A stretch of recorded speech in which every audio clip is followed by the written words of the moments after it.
Hey everyone, and welcome back to another video. In this video, I'm going to show you how to deactivate your OfferUp account. Now this video is going to be particularly useful for individuals. Let's say that you want to go ahead and no longer want to use OfferUp.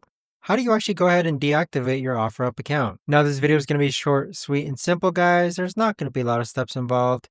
Now in order to do this, what you're first going to do is log on to Next, click on the profile icon in the bottom right hand corner. Now from here, go ahead and scroll all the way down and then click on Account Settings. Next, scroll down even more and then click on Privacy Settings, Edit. Now you're going to see a button there that says Account Deactivation / Deletion.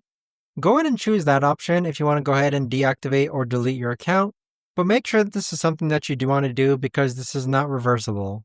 But there you have it, guys. That right there is the best and easiest way that I know of to actually go ahead and deactivate your OfferUp account. If you guys know of a better or easier way to actually do this, let me know in the comments down below. I would love to know. Thanks so much for watching, everyone, and I'll see you guys all in the next video.